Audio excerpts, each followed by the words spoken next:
Assalamualaikum warahmatullahi wabarakatuh. Perkenalkan, nama saya Alfi Aktulianita dari Program Studi Kimia Fakultas Sains dan Teknologi UIN Syarif Hidayatullah Jakarta.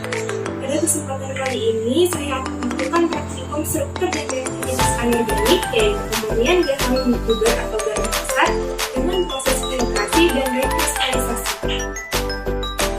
Adapun tujuan percobaan kali ini, yaitu mempelajari rekristalisasi garam gubar dengan penambahan bahan pengikat pengotor. Apa sih garam itu? Garam merupakan senyawa yang sangat penting dalam kehidupan sehari-hari. Garam digunakan dalam pengawetan makanan, perasa makanan, dan lain sebagainya. Garam diperoleh dari penguapan air laut yang kemudian mengkristal.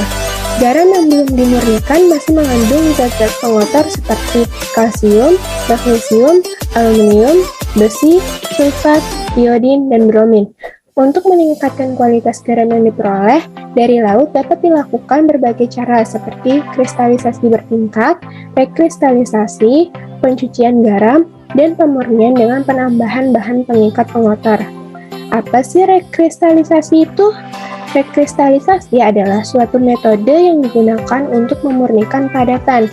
Pada prinsipnya, zat yang akan dimurnikan dilarutkan dalam suatu pelarut yang dipanaskan dan diuapkan kembali. Bahan pengotor yang tidak dapat dilarutkan dapat dipisahkan dari larutan dengan cara penyaringan, sedangkan bahan pengotor yang mudah larut akan berada dalam larutan. Untuk percobaan kali ini, kita membutuhkan alat dan bahan yang nantinya akan kita gunakan. Untuk alat yang kita gunakan, pertama ada sendok, wadah, panci, saringan, gelas, dan kompor. Dan untuk bahannya, ada garam gubar, arang, air, dan kapas. Yuk kita tonton prosedur kerjanya. Sebelum melakukan percobaan, ada baiknya kita menggunakan alat pelindung diri seperti sarung tangan dan juga masker. Pertama yaitu memasukkan garam gubar ke dalam wadah sebanyak 4 sendok makan.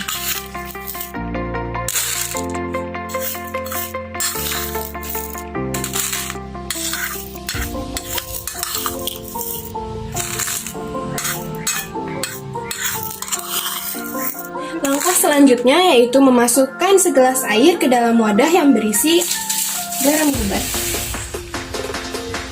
Campuran diaduk dengan menggunakan sendok hingga larut.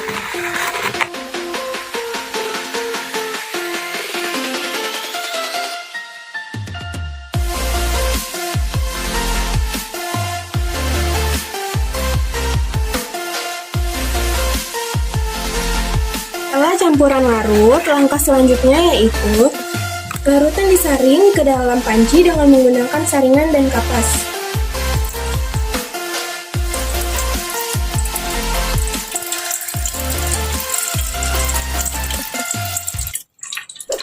Selanjutnya, arang yang sudah dihaluskan ditambahkan ke dalam campuran sebanyak 2 sendok.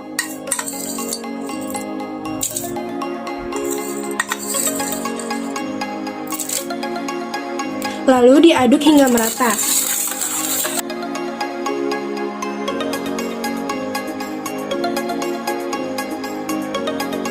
Langkah selanjutnya yaitu campuran disaring ke dalam wadah.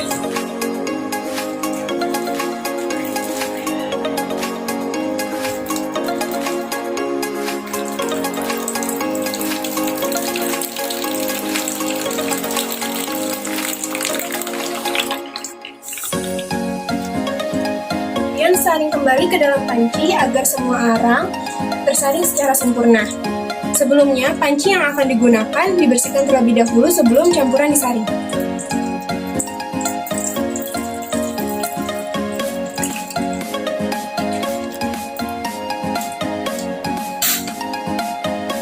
Selanjutnya, panci dipanaskan dengan menggunakan kompor sambil diaduk perlahan-lahan.